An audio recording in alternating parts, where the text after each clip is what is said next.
Fans అందరూ dupe గుర్తుపెట్టుకోండి. సినిమాలో కూడా డూప్ అంటే చాలా పెద్ద మీనింగ్ ఉంది.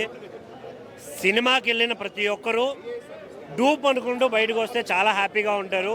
లేదంటే కోపాన్ని అవన్నీ కంట్రోల్ చేసుకోవడం చాలా కష్టం అవుద్ది. ఎందుకంటే 5 years తర్వాత సోలో థియేటర్కి వచ్చారు చరణ్ అన్న.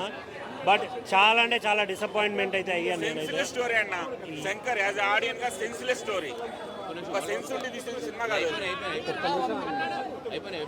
అసలు ఆ స్టోరీలో ఒక లైన్ లేదు. ఎందుకు అలా చేస్తారు? సింపుల్ ఒకే పాయింట్లో చూపించేస్తారు రివెంజ్ స్టోరీ ఏంటి అని.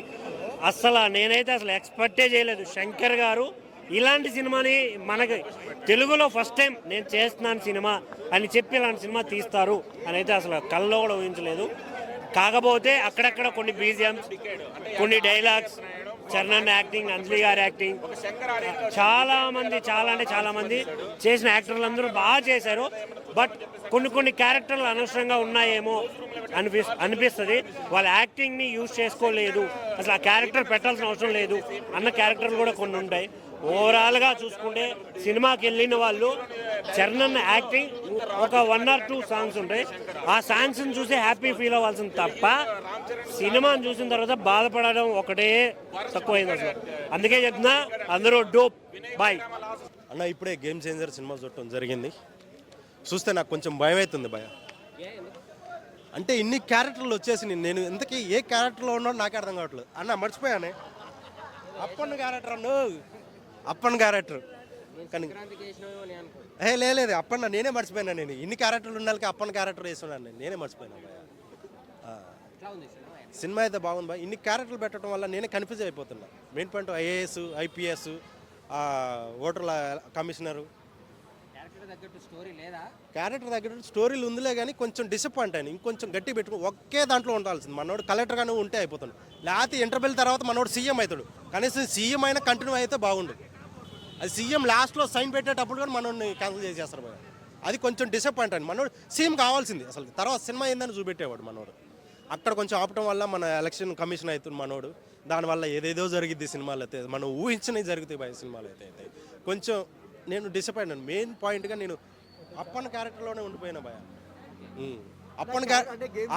అప్పన్న క్యారెక్టర్ ఇంకొంచెం 20 నిమిషాలు ఎక్కువ పెట్టుంటే బాగుండని నేను మనస్ఫూర్తిగా కోరుకుంటాను. కానీ ఇది జరగదుగా ఇప్పుడు. అన్నా చెప్పనా? అభిమానం కాదు, గుండెల నుంచి వచ్చిన అభిమానం అప్పన్న గురించి. అది భయ. ఎంతవరకు బాగుంది సినిమా? నేను అప్పన్నకైతే పిచ్చ ఫ్యాన్. నేను అప్పన్నకి నిజంగా చెప్తున్నాను. నేను అప్పన్న క్యారెక్టర్కి మిగతా వచ్చిన ఇంకా క్యారెక్టర్స్ ఉంటాయి కానీ నాకు అవన్నీ నేను మాట్లాడదలుచుకోలేదు. నేను లేదు కంబ్యాక్ అయితే కాదు. ఒక 2 పాయింట్లు అయితే కంబ్యాక్, మిగతా పాయింట్లు అయితే లేదు. అంటే అన్ని వేల కోట్లు పెట్టి సినిమాలు చేస్తారు కదా, వర్తబులేనా? ఓకే అన్న, ఇప్పుడు ఆయనకి నచ్చింది తీశారు. ఇప్పుడు వర్తబుల్ అనేది ఎవరు చెప్పలేము. ఇప్పుడు అంతెందుకు సినిమా 16 కోట్లు పెట్టింది, 400 కోట్లు వచ్చింది కాంతారా. మరి దానికి నువ్వు ఊహించుకొని తీసావా? తీలేదే, వచ్చింది కదా. నువ్వు ఊహించుకున్నావా 400 కోట్లు వస్తుందని? ఇది కూడా అంతే భయ. ఎవడైనా కలెక్షన్ రావాలని కోరుకుంటారు. అన్ని డబ్బులు ఖర్చు పెట్టడం అంటే మాటలు కాదు. వాళ్ళు కలెక్షన్ రావాలని నేను కోరుకుంటున్నాను మనస్ఫూర్తిగా. ఓకే ఖర్చు అంటే కొన్ని దగ్గర మిస్టేక్ అయింది భయ. అది కొంచెం మిస్టేక్, దానివల్ల నేను కొంచెం డిసప్పాయింట్ అయ్యాను. ఆ మిస్టేక్ వల్ల కొంచెం డిసప్పాయింట్ అయ్యాను. ఒకటే క్యారెక్టర్లో బాగా నడుచుంటే బాగుండు. కనీసం 2 క్యారెక్టర్లను పెట్టాల్సింది. ఆడ 4 క్యారెక్టర్లు అయిపోయినాయి. దానివల్ల కొంచెం సాంగ్స్ అంటే సాంగ్స్ బాగుండే, సాంగ్స్ బాగోలేదు అంటలేదు. సాంగ్స్ పెట్టిన బడ్జెట్ ఎక్కువైంది అంటున్నాను నేను. సాంగ్స్ పెట్టిన 80 కోట్లు అంటున్నారు కదా అన్న. నేను అప్పన్న ఏరా అభిమానే నేను.